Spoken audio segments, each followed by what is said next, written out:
for us. Yeah, Why don't you do so that? so the well is just this amazing experience, and so the mission of what we're really trying to do here is we're trying to connect you, and we're also trying to compel you. We're trying to connect you to God, and then we're also trying to connect you to compel you to be able to go out and learn what it looks like to actually follow Jesus. And so during this time, we'll be growing in many different areas together. What it looks like in the Christian life, what it looks like to be a disciple of Jesus and a follower of Him, and do that alongside a community. And so our hope is that you would just truly experience God through the sessions and this what you study in here, but also around the people that are around you, and also your 112 partners that you'll get paired up with. And so we're really excited for you guys to be here and for these next 5 weeks. I think it's going to be an awesome experience. The well really was a great part of my life, and really I had a lot of fruit from meeting with my 112 partner every week. And honestly, I had never. This is a little fact about me.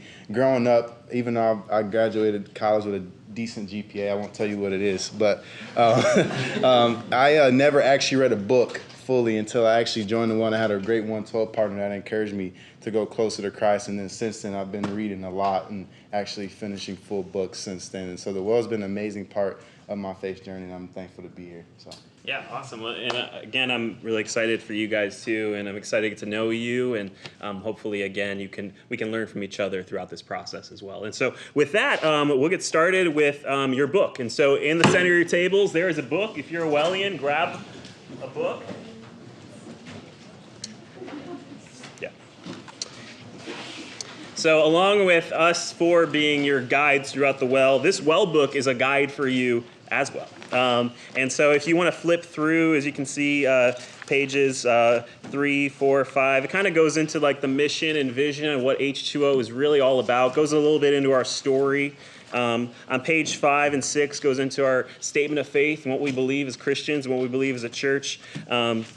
Along with that, too, if you go flip through, there's different weeks of the well, and each week of the well breaks down what does it look like to be a disciple of Jesus. And so each week we'll talk about, today, for example, we'll talk about that a disciple of Jesus is a follower of Jesus, and we'll have some teaching and discussion as well. New creation, student, servant, and a family on mission. And if you want to turn to the back, too, there's some other resources as well for those of you who want to get interested more into understanding the Bible more. There's some verses that you can memorize. There's also some Bible study tools, and there's a reading plan as well that we can get to in the end. But this will be a really good guide for you. There'll be readings and other things that you can do throughout the well. And one thing we'd say for those of you that are just checking out the well for tonight and not quite sure if you're going to commit to the rest of it, we would just ask that you don't write in this book tonight. But if you are committed to doing the rest of the well, you can write and take as many notes as you want. But if you're not quite sure till the end, you can just keep it blank for now. But if you want to turn to page, I think it's 13, page 13.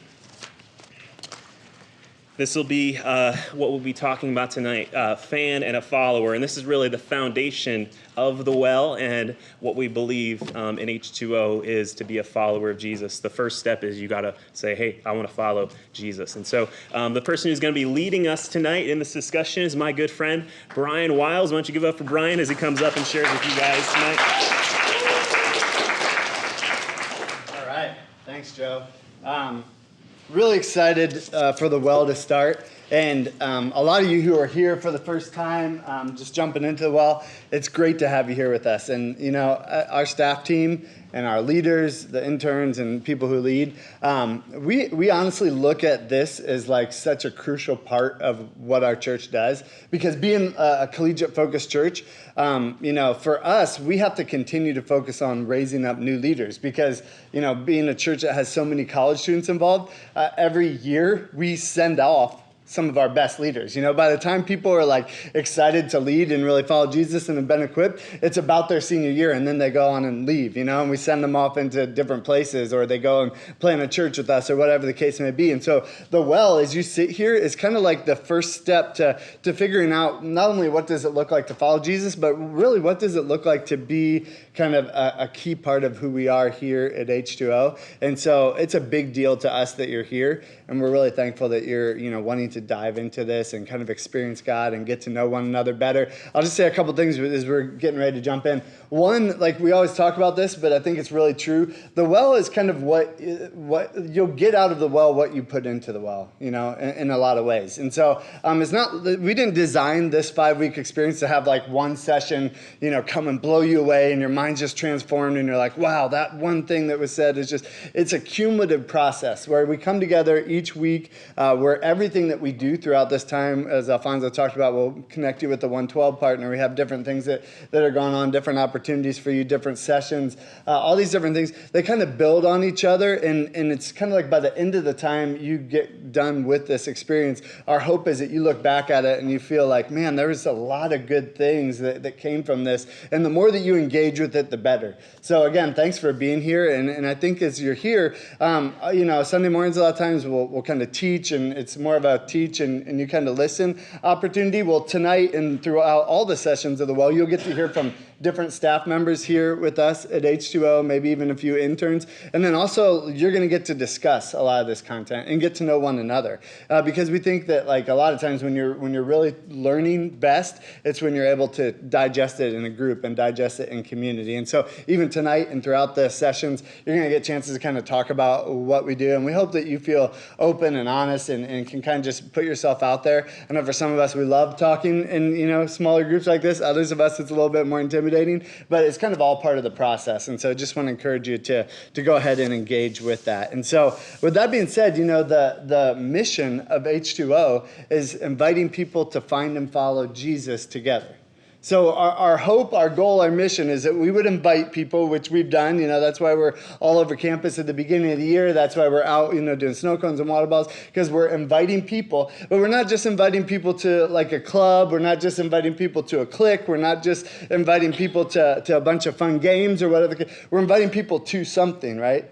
We're inviting people to find and to follow Jesus. And so that's really what tonight is all about. It's figuring out what does it look like to actually follow Jesus. And so with that being said, I want to start off with just sharing a story with you. And this story, I shared a lot of times at the beginning of the Well because it really impacted me. And I think it's a good picture of what we're talking about when we talk about being a follower of Jesus.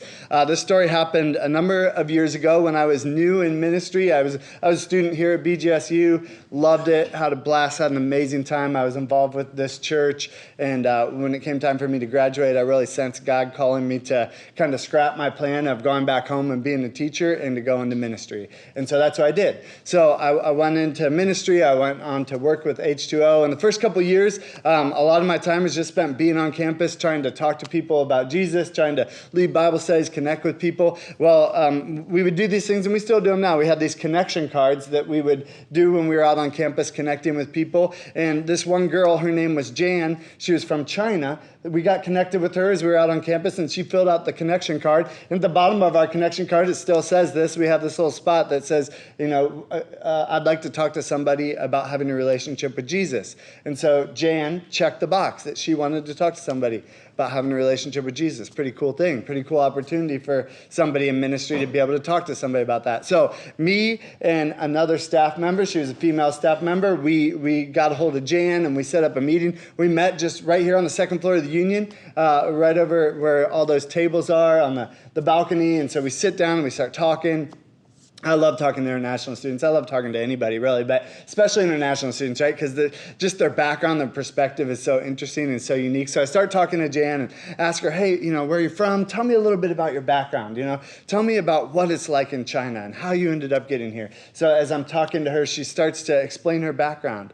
And she starts to go into her spiritual journey a little bit. She says, I was born and raised in China. And she said, growing up, I was always taught that atheism was the answer. You know, China is a communist country. If you don't know too much about the geopolitical landscape of East Asia, that's okay. But China is a country that is it's communist. And so the predominant belief, and in fact, the state belief that everybody's supposed to follow is this belief in communism and this essentially belief in atheism. And so she said, that's what I was taught, you know, my whole life, was that there is no God, that everything is material, right? There is no spiritual, everything is material. material. What you see is what you get. And she said, I was taught that, and that was what was bred into me. But she said, as I started to get a little bit older, I started to question that a little bit. And she said, then something really interesting happened. There was this couple from the U.S., from America, that came over to teach English. And she said, through our conversations, they told us that they were Christians. And she said, so they started like telling me about Jesus and who he was. And they started telling me some stories from the Bible. And she said, as they started telling me about who Jesus was, something kind of like started stirring in my heart. And I started wondering if what I'd been taught my whole life could even be true. She said, as I looked around, I started to realize, man, there has to be more than just the physical. There has to be something spiritual. And so she said it's almost like this seed was planted within her heart. So then she comes over to the United States. And as she's coming over to study here at BGSU, right away, she connects with some Christians. We actually have a partnership with this ministry called Global Connection. Sarah Birchfield, one of our staff members, works for them as well. So we have this great partnership where international students come over, and many of the churches here in the community, they try to serve them. We give them free food and furniture. We give them rides, all these different things that if you can imagine being intimidated and coming to a new country, having no clue what you're going to do, the church rallies around these people. And so she said, I met these Christians. Like the first couple days I was in the United States again. She's like, I met the second Christians I've ever met before. She said, they were so kind, they were so nice. And she said, and then I went to church with one of them. They invited me to go to church. It's this little church that exists here in Bowling Green. And she said, they invited me to go to church. I walked into church, and she said, this was just a few weeks ago. But I walked into church, and she's like, then I knew that God was real. She's like, as I was there, like I just sensed God. I could just tell that the people were different. She said, at that moment, I knew what I'd been taught my whole life wasn't true, and I knew that God was real. And I'm like, wow, this is a pretty cool story, you know? Like this is going to be the easiest conversation about Jesus I've ever had, you know? And so as I'm talking to her, I said, wow, Jan, you know, that is amazing. Seems like God has a plan for your life. And so we started to talk about Jesus, and we laid out the gospel with her, and we explained who Jesus was and how she could turn to Jesus. I said, I believe that he is that one that you're talking about, that you're sensing that is real. And I said, Jan, I just want you to know that it sounds like you believe that Jesus is real. And she's like, yeah, I definitely believe it. You know, and I said, Jen, I just want you to know that you can put your faith in Jesus today and you can become a Christian. And I'm expecting her to be like, yeah, I'm ready. You know, I'm going to do that. And she gave me an answer that kind of shocked me. It's really interesting. She just kind of, the countenance on her face changed, and she said, I can't do that. I can't become a Christian. I was like, okay, you know, I wasn't expecting that answer, you know, and of course, like the thing when you share the gospel with people, and we talk about this a lot at shows, never are like pressure, you know, and pressure is always a terrible thing, right? You know, so you never want to like pressure people into accepting Jesus or anything. So of course, that's her decision. So I said, oh, Jan, I totally respect that and understand, but do you mind if I ask, like, what's the reason? Because it seems like you're pretty sure that he is who he says that he is. And she says, well, you don't understand. Like, for me, I have to go back to China. She's like, following Jesus here in the United States, it's really easy. You know, like there's churches everywhere and you can walk into them and you can talk to people. And I've even seen people pray. But for me, I'm going back to China. And it's illegal to be a Christian there. And my parents, they're part of the Communist Party. They're pretty high-ranking officials. And they would be really upset if I became a Christian, because it would kind of throw away everything that they've worked for. And she said, I kind of believe it, but I just don't know if I can actually become a Christian. And I remember like having this kind of like gut check moment, you know, kind of like stab you in the heart type moment, because up to that point, I don't know if I'd ever wrestled with the reality of what it truly means to follow Jesus. We have this, you know, mission statement inviting people to find and follow Jesus together. But in that moment, it was like, wow. Her experience of what it would mean for her to say yes and follow Jesus would be so much different than mine. And so we prayed for her and said, Jan, you know, I just want you to know, I believe that following Jesus would be worth even sacrificing those things. But as I went home, I had to wrestle with the question, what would I do if I were in Jan's shoes? And maybe you might even wrestle with that question a little bit here tonight. You know, what would you do in that situation? Are you truly committed to following Jesus no matter what? Or is the decision to follow Jesus, kind of one that comes out of convenience, or kind of one that comes because it was just natural or easy? You see, to be a follower of Jesus truly means that we would say yes to him no matter what the circumstances. As you look throughout the pages of the New Testament, all the people in the New Testament face some type of hardship or persecution to follow Jesus. And we don't always have to face that. I mean, we do have some things and some temptations that we have to say no to, and there are definitely trials in the Christian life, even here where we find ourselves. But I want to make sure as we go into this first session that we kind of separate ourselves from our context and not just ask the question, are we willing to say yes to Jesus when it's easy, but are we willing to follow Jesus no matter what? And that's why we've kind of titled this section, A Fan versus a Follower.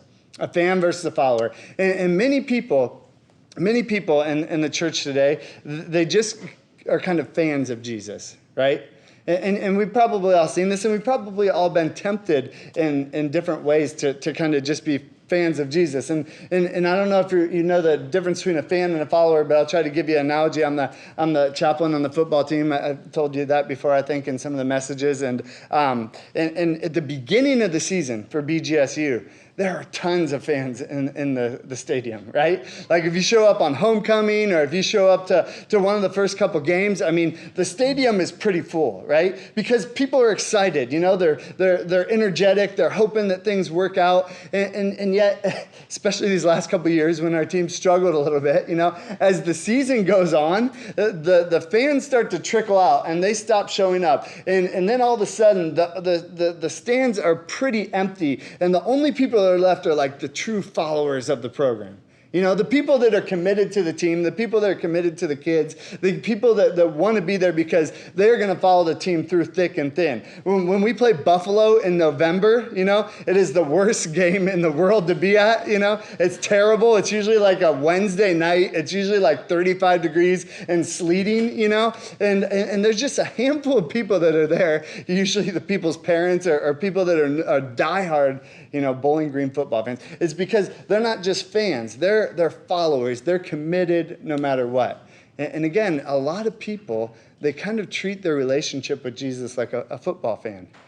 Like when things are going well and they're on the mountaintop and it's the first game of the season and there's excitement and it's 85 degrees, and it fits into their schedule, it's like, this is perfect. I'll be there. I'm not going to miss that game for anything. But as things start to get a little bit harder and situations come up, and we face trials in our life and there's a temptation that comes into our life, oftentimes people start to fall away. In those moments, it's kind of like Jesus is separating the fans from the actual followers. And so the first session of the well is just walking through what does that look like. See, the big idea, if we could kind of just share a very simple big idea, is that Jesus wants followers, not fans. Jesus wants followers, not fans. And so our question and our thing that we want to wrestle with tonight is, where would you find yourself? As you sit here, if you just kind of like honestly assess your life, if you assess your upbringing, you even assess why you're here, which again, it's awesome that you're here. The question as you sit here tonight is, what category would you put yourself in? Would you, as you truly kind of look deeper into your heart, would you say that you're a fan of Jesus, or would you say that you're a follower of him? So that's what we wanted to start with. And with that, we're going to just give you a minute to just kind of discuss things a little bit. There's actually a section of scripture as well. Do some quick introductions, maybe share a little bit about what made you consider the well, and then we're going to have you read a section of scripture that we're going to unpack together here in a little bit and talk a little bit more about this concept of being not just a fan, but a follower of Jesus. But I want to look at that passage that you read together in Luke 19. I want to look at it maybe a little bit more in depth, and I want to see what Jesus is getting at and what the author here is getting at. So just some quick context. What's happening here is Palm Sunday. So for those of us who grew up in church, Palm Sunday happens the Sunday before Easter. And it's Jesus' triumphant entry into Jerusalem. And it's a really interesting picture in the Gospels because just a week later from this kind of account, Jesus is going to end up being crucified, right? But this is a much different picture. Instead of hanging on a cross, instead of people, mocking him, Jesus, the opposite is happening just a week before. people are like cheering for him and they're excited. And so it's an interesting passage that I think is important to unpack. So if you want to read along with me, Luke chapter 9, verse 35, and obviously it relates to this idea of fans versus followers. It says this. It says, they brought it to Jesus, talking about the donkey there. They brought it to Jesus, and they threw their cloaks on the colt, and they put Jesus on it. And as he went along, people were spreading their cloaks on the road. And when he came near where the road goes down to the Mount of Olives, the whole crowd of disciples began joyfully praising God in loud voices for all the miracles they had seen. Blessed is the King who comes in the name of the Lord, peace in heaven and glory in the highest. Some of the Pharisees in the crowd said to Jesus, Teacher, rebuke your disciples. And verse 40 says, I tell you, if they keep quiet, the stones will cry out. Verse 41, as they approached Jerusalem, he saw the city, and here's what we really want to focus in on. As they approached Jerusalem, he saw the city, and he wept over it. And he said, if you, even you, had only known on this day that they would bring you peace, but now it's hidden from your eyes. And the days will come upon you when your enemies will build an embankment against you and encircle you and hem you in on every side, and they will dash to the ground and you and the children within the walls. They will not leave one stone on another, because you did not recognize the time of God's coming to you. Okay, so here's the scene, right? Jesus is entering Jerusalem. It's Passover time. So there are thousands of people in the city of Jerusalem. Some people think maybe even hundreds of thousands of people. This city is packed with people because it's this big festival. It's like the highlight of the Jewish calendar. And so Jerusalem is the holy city. It's not like this just discrete experience. I mean, there's people everywhere. And Jesus starts entering into the city, and people just start going wild for Jesus. He's on this donkey. They're throwing their cloaks down. They're throwing palm branches down on the ground.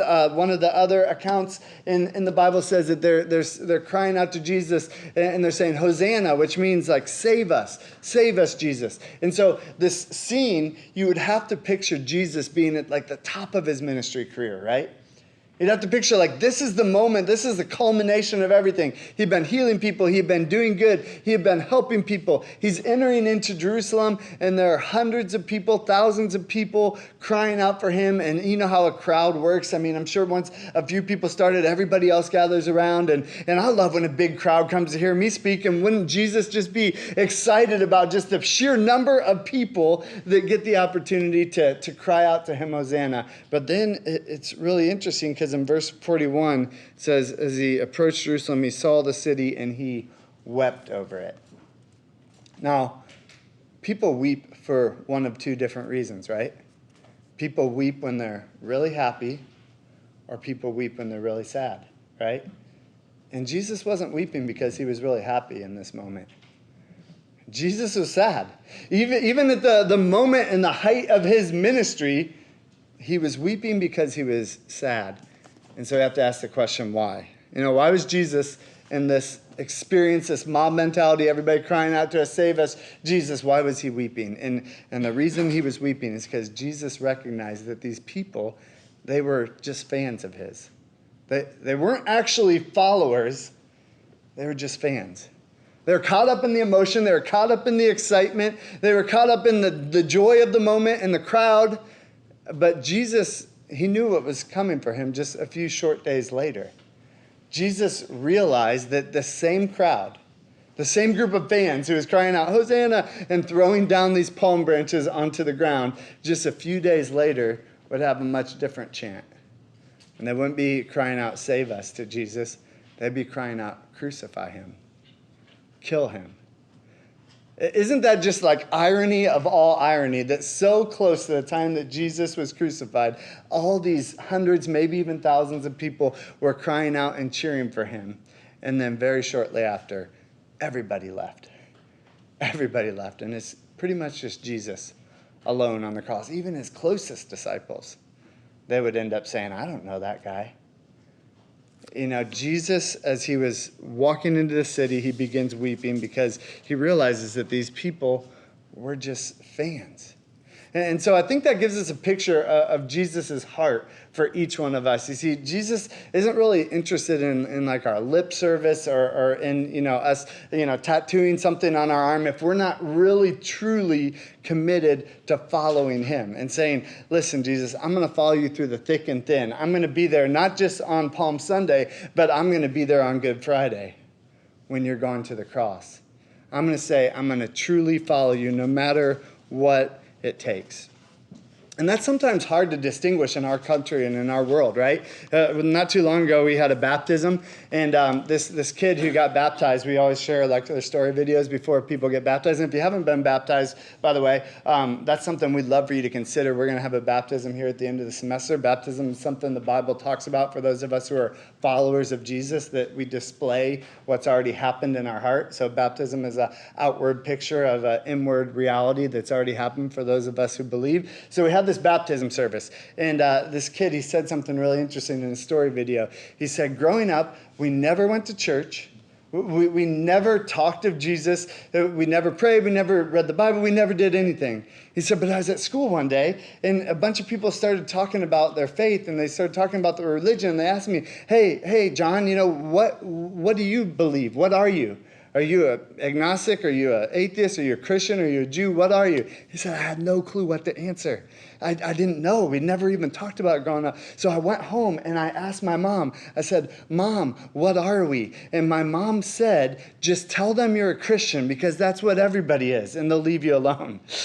And that was like his answer, He's like, okay. So he goes back, I guess I'm a Christian. Okay. And they left him alone. They didn't ask him any more questions, right?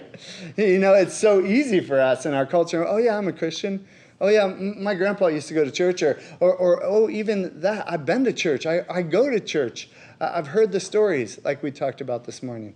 But Jesus says there's a difference between somebody who's a fan and somebody who's actually following him. Christian has kind of been watered down in our culture, in our world. And that's not all bad. That's not even our fault. I'm not saying you need to feel guilty about that. I'm just saying we have to recognize the reality of that. And it's something that we have to ask the question. Jesus isn't interested in cultural Christians. Jesus isn't interested in people who just say they're a Christian because, that's the right thing to do, or it'll get people to stop asking them what they actually believe. Jesus wants actual followers of him. And there's a big difference between knowing about Jesus and actually knowing Jesus, right? If you want to talk about another big idea for today, there's a big difference between knowing the information about who Jesus is, knowing the stories, trying to be able to put them together, and maybe hearing a little bit of facts about Jesus, and actually knowing Jesus. As we talked about Nicodemus this morning, Jesus said that if you want to enter the kingdom of heaven, you have to be born again. That's going from just knowing about Jesus, knowing the facts, to actually knowing him, walking with him, experiencing him. And it's one of the biggest challenges that we have in the American church is deconstructing that cultural Christianity that exists in our culture and our world and saying, what does it truly look like to be a follower of him? Not just a fan, because there's plenty of fans, but a follower of him. So the question is, do we know about Jesus, or do we actually know Jesus? I want to read this last section of scripture before I let you guys discuss something one more time, and then we'll have one more section for the night. It's in Luke chapter 9, verse 23. And Jesus says this. When we talk about how the well is a discipleship experience, that word disciple means to be a follower of or a student of. And in the Old Testament, rabbis would have followers or disciples of them. And the disciples would literally mimic every little thing that their teacher or that their rabbi would do.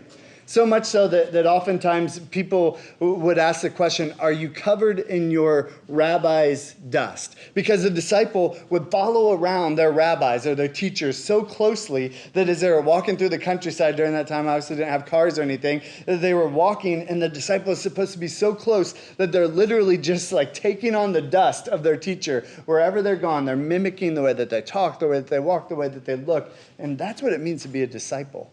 Is to truly pattern our lives after Jesus. To be covered in the dust of Jesus. To look at the way that he lived and say, I want my life to mimic the life that Jesus lived. Jesus is talking to Peter.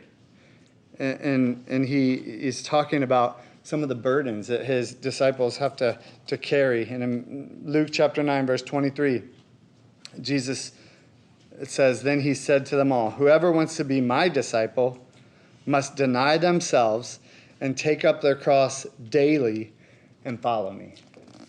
Whoever wants to be my disciple must deny themselves and take up their cross daily and follow me. And one of my fears for the church, and one of my fears for myself and my kids and everybody in my life that I'm trying to point towards Jesus, is so oftentimes our culture and our world that we try to fit Jesus into our plans. We try to project our view of who Jesus should be onto the Bible. We try to make God's plans and ours align. And so it's almost like we're the God. And then, if Jesus can fit into our plans, then we'll follow him. We'll be cool with him. But Jesus says, no, the opposite is true. If you really want to be a follower of mine, if you really want to be a disciple of mine, you're going to need to take up your cross. Take up the burden. Sometimes die to yourself and follow me daily. It's not lip service. It's not tattoo faith. It's real walking with Jesus through the thick and thin, through the hard, in the 37-degree and sleet game. Being a follower no matter what. Not just a fan of him, but a follower of him. And as we do that, we get to walk in the abundant life that Jesus has for us.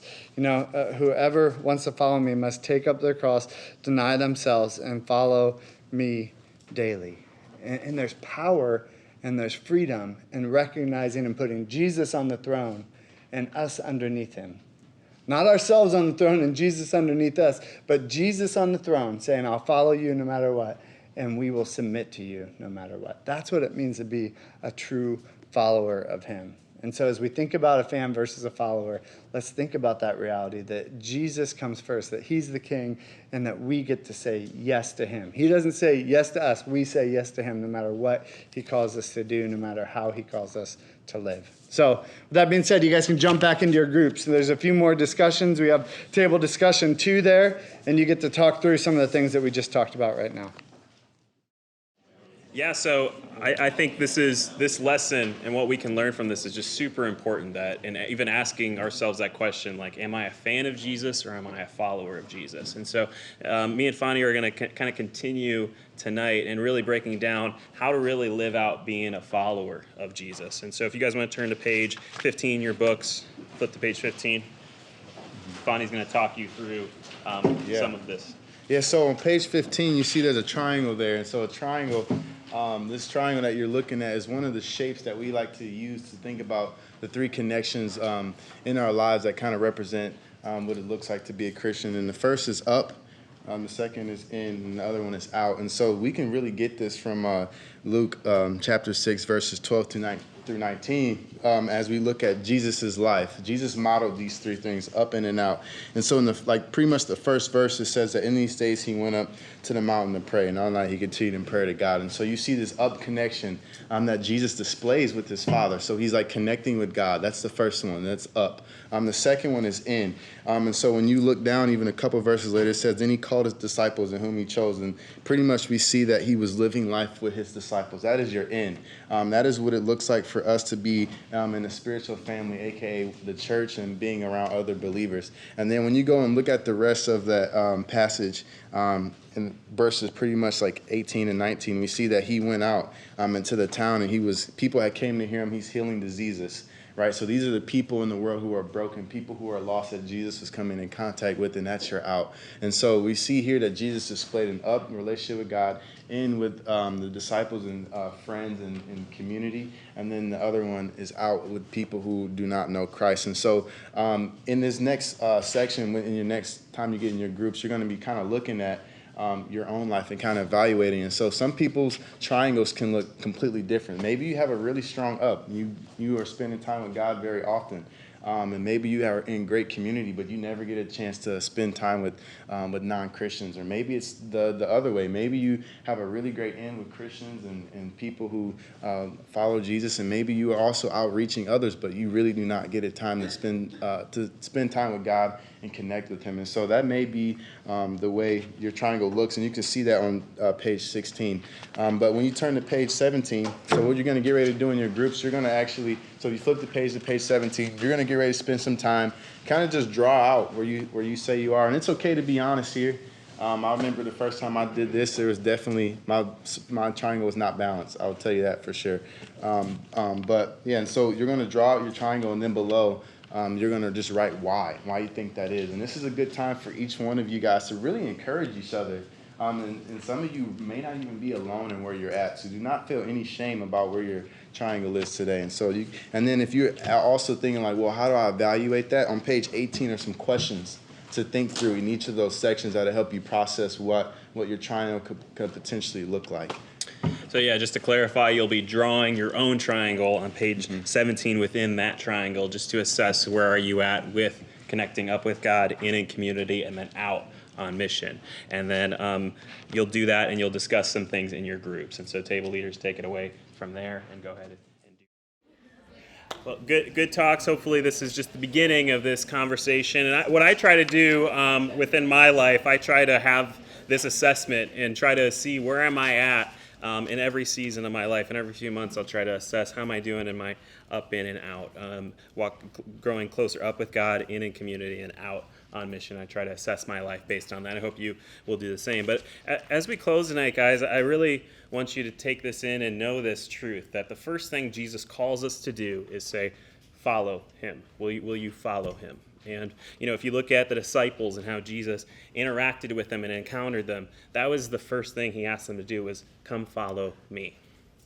And so regardless of your Christian background or what you've experienced, or maybe you wouldn't identify currently as a Christian, we hope that you would come to know this Jesus and who he is. And in fact, I won't have you turn there, but in the book of Matthew, chapter 16, it talks about this story of when Jesus was meeting with his disciples. And he asked his disciples this question, who do the people say that I am? And his disciples said, well, some people think you're, this person, or you're a coming king, or you're the Messiah. And Jesus said to them, well, who do you say that I am? And Peter said, you are the Christ, the Son of the living God. And Jesus, of course, said, you're right, Peter, you're absolutely right. And so the first, question you have to ask yourself is this: who is Jesus to you? Is he just a famous philosopher? Is he just a famous teacher? Or is he the Christ? Is he your Savior? Just like Brian talked about today, do you really believe that God sent his Son into the world to save you and to redeem you? And if you believe that truth, he calls us to then follow him. And again, that's the first step. And this word, disciple, is a word that's used for learner and student. And as Christians, we are disciples of Jesus. And what we do is we sit at the feet of Jesus and we learn from him. And that's why we read our Bibles. That's why we spend time with him, because we want to know our master. And in fact, in ancient times, he used to talk about rabbis who would spend time investing in their students. And the students would walk really close to the rabbi, and they would get the dust of the rabbi's feet. And so, that's kind of to symbolize this as Christians. Are we walking so close to Jesus where we're picking up the dust of his feet? Are we actually spending time with him and growing closer to him as Christians? And I love, one of my favorite verses is 1 John 2:6. It says this, that whoever claims to live in him must walk as Jesus did. I just think that's such a powerful verse, and it's such a powerful understanding of what it looks like to live the Christian life and walk in the way of Jesus. And so our question for you today is this: will you follow? Will you follow Jesus? And if you haven't made that decision, we would encourage you to talk to somebody this week, talk to your 112 partner, and have a conversation about that. Obviously, you don't have to make that decision tonight, but we would ask you to think about that question. Will you choose to follow this Jesus, the Christ, the Son of the living God? And so as we close tonight, I'm going to pray for you guys, and we'll get going throughout our night.